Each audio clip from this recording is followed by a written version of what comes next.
Hello, my name is Michael Glenn, and in this episode of the Dojo Show, we're studying the kata Maehiro. Maehiro has this connotation or meaning of a wide open space in front of you. We're using our Kyojitsu with the bow to open up space between ourselves and our opponent, and then we're going to allow him to fall into the trap we create.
We're doing the kata Maehiro, which is another one of the Ihan Sabaki kata that we've been studying.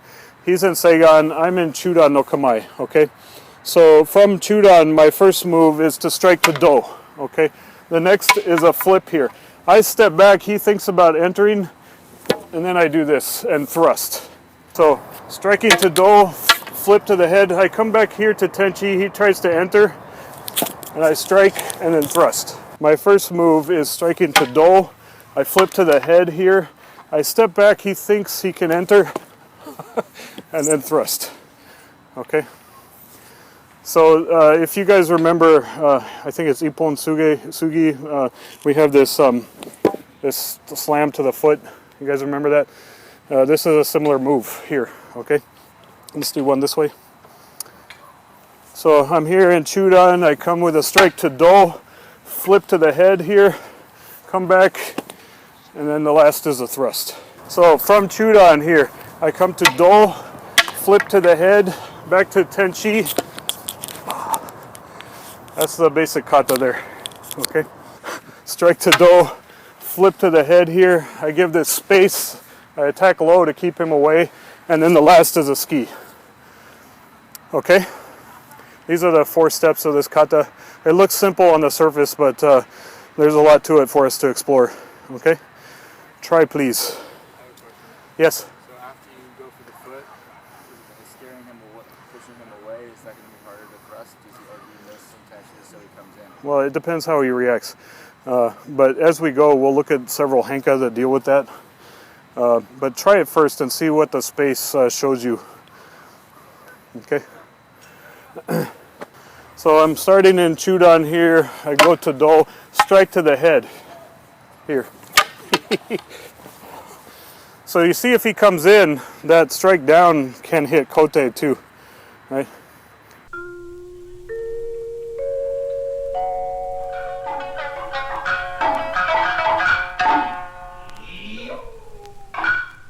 This kata is called Maehiro, and Maehiro means open wide or wide open to the front, okay? So there's different ways to translate that. In English, one good way to think about it is the streets are wide open, and what does that mean to us in English? Yeah, it means that you have a lot of things open to you, a lot of options, there's no traffic, you can go right through, no problem. So it kind of has that connotation to it a little bit, but it also has a connotation of creating a wide opening in the space here between us. Because when his sword is in Seigan there, I don't have a wide opening, right? It's very dangerous. Other foot forward, please. Yes. So I don't have that wide opening here. If I try to enter, that's super dangerous for me, right? So in this kata, I want to use the kata to create that wide open space that I need to survive or to win the battle, whatever is necessary. So when I'm here in chudan and he's in Seigan there, it doesn't look very open, right? So in this first move, Soke kind of does it by cheating here with the stick. He sort of draws the stick back like this until he's in close, right? And then he strikes here to the side. Okay, once more.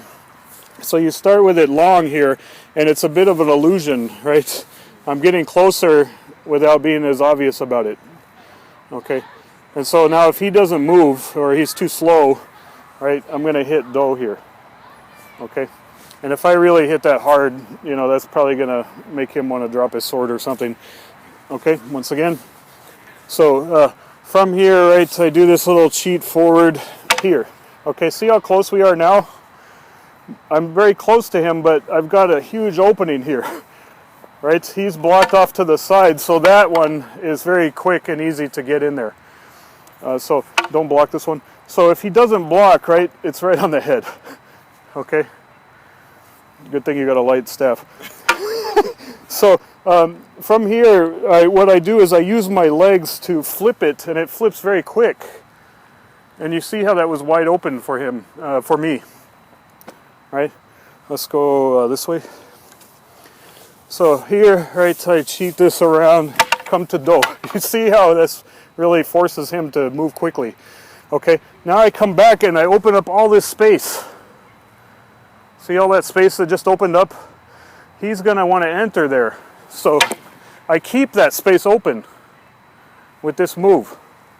Okay, and then it can come right through. Sorry. So I've opened up the space and he tries to enter it. I keep it open. Keep it wide open for myself. Okay? That's kind of the feeling behind this kata. Does that make sense, kind of, those details? Yeah. Except for, well, depending on how skilled the person is. When you slide forward, he was very close to you. Yeah, but that's part of a deception. But then but you don't need yeah. So then when you actually strike, you can step back too, right? Yes. Mm-hmm. Because you don't strike too close. It's like a deception, Jesse. So I'm really long here, right? And then I come this way. I know, but I can keep it away like this, right? Does that make sense? Yeah. So even if it looks very close there, it's deceptive because I can keep them away. And then, like you said, I can also step back and strike, right? So then that opens it up again. So Jesse and I were just having a discussion about this kind of Kyojitsu that happens here. So I'm starting with this really long, right? So there's a lot of distance between us. There's a lot of bow between us, right? And it's hard for him to get me because he can't reach me with that sword from there, right? So he would have to take 1 or 2 steps to get into me, and by that time I would hit him. So when I start to do this though, and I shorten up the bow, now things have changed. He can get me very easily. It's very tempting too. It's like right there. He wants to hit kote or he wants to thrust to keep me away, right? He would want to keep me away by thrusting. So this is part of the Kyojitsu of this move. You're sort of teasing him or tempting him or confusing his mind, right? So again, I'm here at this long range. As I shuffle in like this, see where the Kyojitsu comes into play? He felt like he could enter and he was tempted and he started to go for it, but this can shoot out instantly to keep him away. Okay, one more time over here. So the other thing about that is I'm long, right? I come in here. If he enters, bam, see where I step out? Okay. So he gets tempted to enter because we're so close. We're like this, right? And he can hit my arm or thrust in very easily. So as he does that, wham, you see what happens. That temptation I've given him there, or that confusing distance, ends up working to my advantage, right? If I use it right. If you don't use it right, if you're just in here and you try to hit kote, well, now I'm getting cut, right? So you don't want to do that. The other thing that could happen, if he's really intimidated, is when I'm here, he might decide to back away. Like for some reason you're scared, well then I can move in, right? Jesse, he's not very scared right there. I can tell. I'm scared. But if they were intimidated by you getting close, they might be backing up. And if they are, then you can step in for your next strike. Well, it's more scary knowing that I don't know what, there's so many options for you. Right. It's wide open. Because I don't know what you're going to do at all. Right. And then there's the deception. Mm. I can kind of feel the deception in a way. So Maehiro, those two kanji, it's like Mai is to the front, Hiro is wide, or opening, a wide opening. Okay. So yeah, I think that translation is a useful one to think of this wide open space in front of you that you either create or is given to you by these movements. Okay, try a couple more, please. So this chudan no kamae, it's kind of deceptive. If I put it out really long like this, I'm keeping James away, right? Sensei shows this by switching and moving in here. Okay, so if James tries to enter now, you would probably go for kote or thrust, right? So he tries to enter and thrust, that's the deception that happens. I then increase distance. One more time. So here, right, I bring this back and I'm really close. Bam. Then that flip can happen to the head, right? So there's this deception that happens in this kata when you from your chudan, right? Here you're really long and he can't get me. But as I cheat in here, he can try to get me now. And I can strike, right? So that increasing and decreasing of the space, or using the kukan to expand and contract, it creates a lot of deception. And we use that in this kata.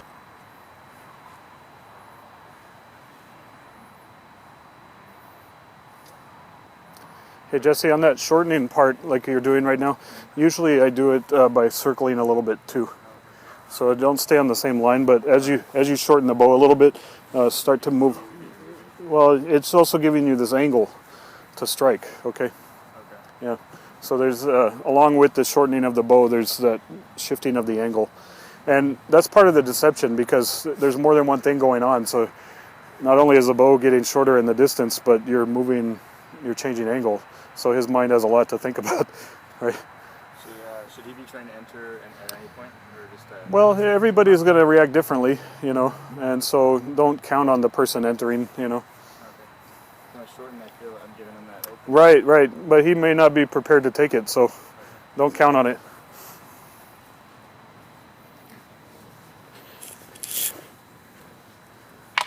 So chudan here, it can be really long, or I can make it really short. And then I increase the distance here and strike, okay?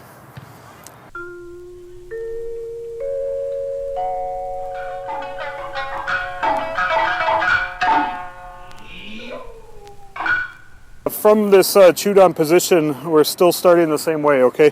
I'm gonna just kind of shift in here, okay? And I go for my do strike, he blocks that. Now that leaves all this space here for me to use, okay? And there's a lot of different ways I could use it. If we weren't doing this kata right, I could come here, I could bring this around, strike, I could do a thrust on this side, many possibilities. But this kata says to do a flip strike to the top of the head. So from here it flips like that. And you see how that's made James react, okay?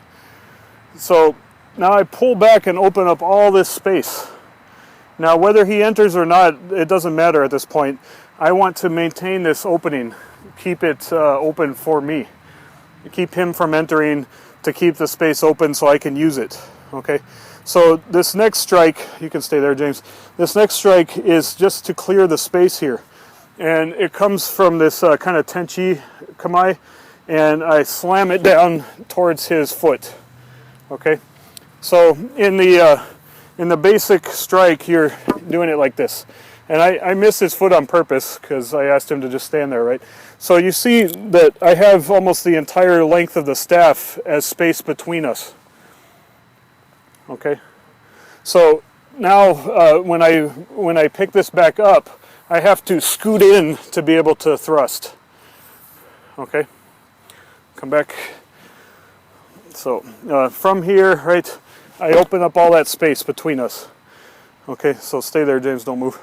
So for me to be able to thrust to James, I can't reach him from here, right? So I need to scoot in, and I brace the bow with my body. You see this kamae here. It's a very classic kamae, especially with a spear, right? You're spearing up this way. Now, what I usually do, this is not necessarily the kata version, but usually I'll slam this down and I'll rise up as I thrust. Okay, for me that feels more comfortable, rising up like that and pressing in. Okay, one more back to this side. A couple of other details on this tenchi strike. There's more than one way to do it. The basic one that you see is where you slam it on the ground like this. Okay, when you do that, you need to actually have it land flat on the ground and then be able to scoop it back up immediately. So you do that with this kind of bow shuriken style grip, right? And it goes, you see how I can come pick that up? So it's very easy for me to retrieve it. Okay, that's not my favorite version of this, because for me there's always the danger that you get down here and somehow you can't pick it up quick enough and he's over you with the sword. So my favorite version of this one is to keep this back hand on it. So it's like this. Okay, so I'm still throwing it like a bow shuriken, but I keep this back hand on it. So I already have the bow in my possession. Okay, so that goes to his toe, and then I can thrust. All right. So, but you can try either version. It's good to learn both. It's good to understand this version, and it's also good to know that version. Okay. So do both. I do my chudan. I come to do here. I do my flip. I come out and I strike down using this tenchi. So from here, I would need to come in to close that distance. Yeah. But it's also the case where Jesse, like I had James just stand there. In reality, he wouldn't just stand there. In reality, after I do this, what is James going to do? He's going to press in. Okay. Once this bow is grounded like that, James, and he's got the sword there, he's coming in. There's no way he's not. Right? So as he comes in, then I can thrust. And I wouldn't have to leap in at that point because he's closing the distance for me. So unless this really hurts him, he's probably going to come in at that point. It's possible this is going to really hurt him if you do it well, and so he may not come in. But if you don't hurt him, he'll be coming in. So chudan, do, flip. I come back, I strike down, and then thrust. You don't want to leave it down there a long time. So. Once again, so I don't want to leave this down there long, right? And I'm aiming for the top of his foot. If I actually hit him, it's going to be hard for him to step on it, right? If I miss and I go beside his foot, yeah, then he might be able to step on it and I need to try to cope. All right, but you don't leave it down there long, and you're trying to hit things as you go. All right, try this out, please. So chudan here. To do, I flip, I come to tenchi and strike, then I ski.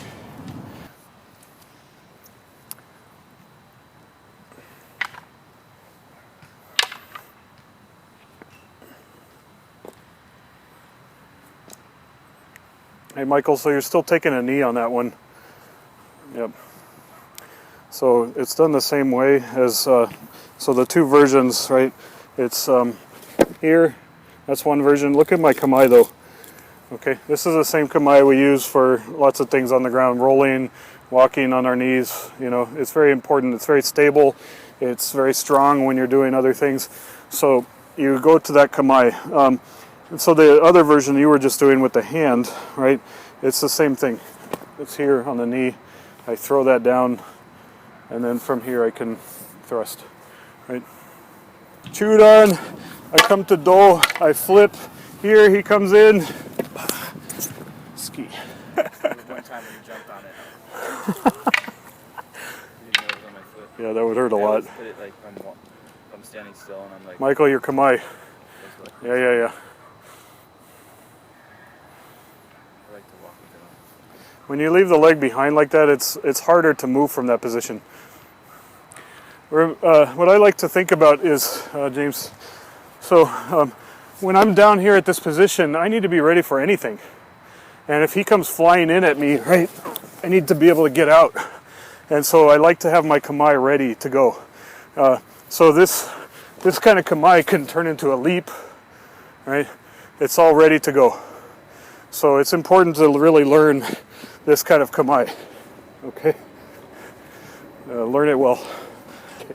So, do, flip, come to tenshi, strike, ski.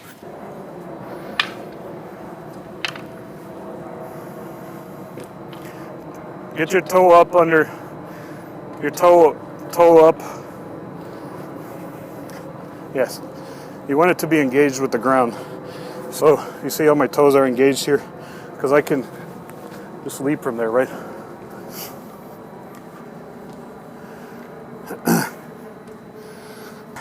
I'm coming to do, I'm flipping, James tries to enter, I strike and I ski. So when I do this strike here, Michael's not going to just stay there like that. His tendency is going to be to want to come in, right? If I don't hit him. If I hit him, yeah, he'll probably back out. But if he dodges or I miss, the likelihood is that he's coming in now, right? So from here, I don't have to jump, right? That's what I think would probably happen. If I were in his position, it seems like you can get the guy. He's right there, you know. So you're going to feel like you can get him. From here, I'm going to strike to do, flip, come to tenshi here, and down, and then ski. Michael, on your chudan no kamae, the basic is you take the bow this way, and you tuck it up under your armpit, like this, right? This hand could be either way. I do it this way a lot because that's basic yari jitsu style. And it's very stable if the swordsman hits your stick. But this way also works. And this is how I used to do it in the old days, and it's still very effective for skiing and stuff, so there's nothing wrong with that version. But I notice when you're doing your chudan, you're doing it more down here. Okay. So bring it up a little bit higher like this. Okay. It gives a lot of stability by being held this way with your body. It's being braced, yeah.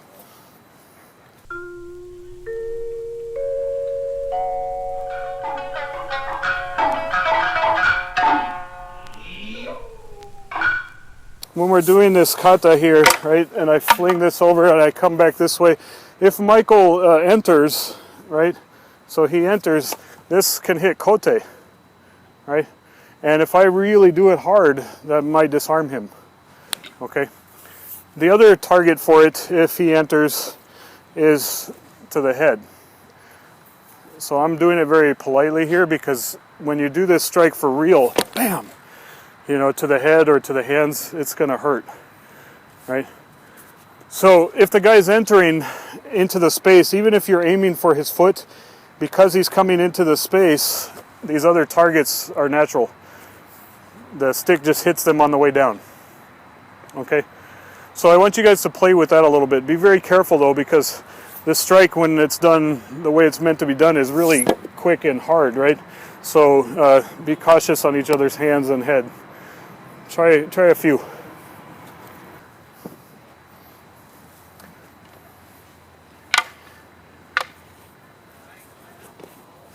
So James, go for the hands or the head, but obviously careful, right?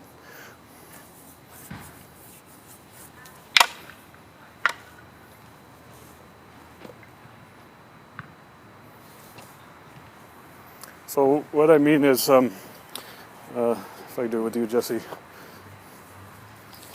So from here I do this part, right? I come over the top here, right? It has to have that kind of freedom to it, right? And since it hit his hands, I didn't have to crouch. But if it didn't hit his hands, I would just keep on going down, right? And you see how that makes him stop. And if you really do it hard, it might make him drop his sword. Okay. So that's the second. After your do strike here, when you're doing this flip, if that sword is dangerous to you, like he's trying to come in, then you might hit the hands here instead of the head, right? And if you sank all the way down, it's the opposite. It's the same. Sure, yeah. So if the guy starts pressing in there when you're about to hit the head, you can obviously hit kote. The idea is that with this strike is it's arcing through the entire space here. So it's taking up all of this space here. So anything he puts into that space is going to get hit. So if he presses in with his hands, they're going to get hit. Right? If he presses in with his feet, that's going to get hit. Right? If he leans in with his head, that's going to get hit, right? So whatever he puts in that space, you're clearing it out with this strike. Okay, so it can be either version, you're just clearing it out with that strike. Okay.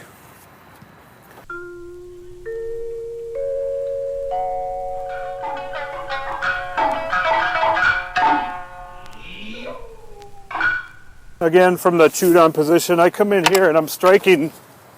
You see what's happened? Okay. I want to guard the sword here, so just keep it grounded or guarded. Let's go again.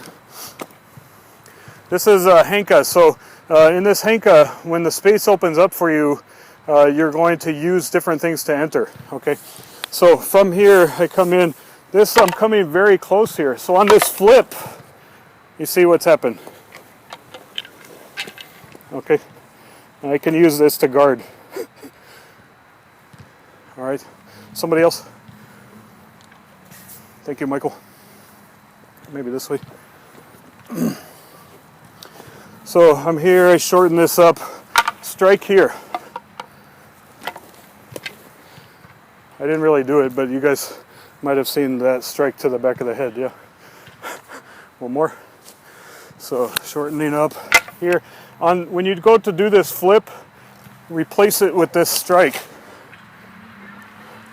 Jesse. So from my chudan position, I'm here. I go to do my flip and I replace it with this strike. One more, Jesse. It's a weird feeling. So, this flip shields me here, like Totoku, right? And then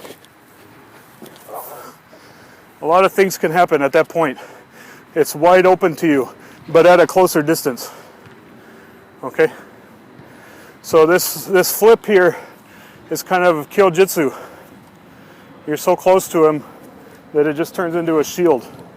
And this hand is used to strike, pick up his suka or kote if you want to disarm. You guys understand? This is difficult to get right, but you need to, when you do your flip, really shield behind it. Okay.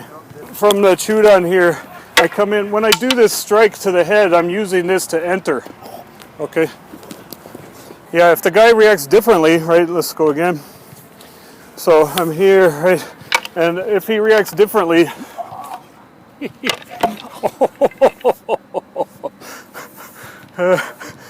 sorry, Jesse. Yeah. So this Totoku position, though, will shield you regardless of how he reacts. Okay, but it's not, you don't just automatically go to Totoku. It still needs to be the flip. So it flips and then it hits his sword and then it's Totoku. Okay, try it out, please. So I do my strike to do. I use this flip as a chance to enter. Okay, it's the same feeling if he enters or doesn't enter. Okay, right? Yeah, so after this block, if James decides to enter here, I still can use this like Totoku here, right? If he doesn't enter, you just...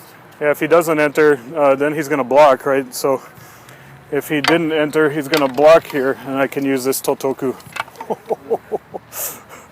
Yeah. Does that make sense? Yeah. Okay. He fell right into my trap.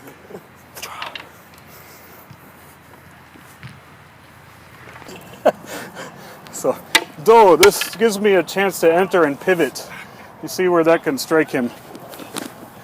Okay. He might have rolled across his suba. I don't know. Hey, Michael, when you do that flip strike, don't give up on it being a strike too early. It can still be a strike, right? Don't automatically turn it into a shield. It should be doing both.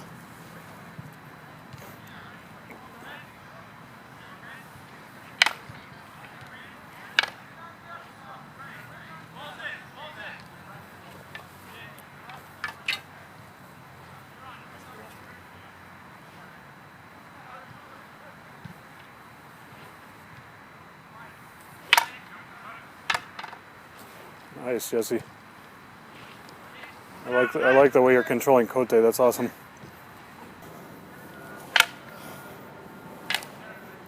Nice. Nice.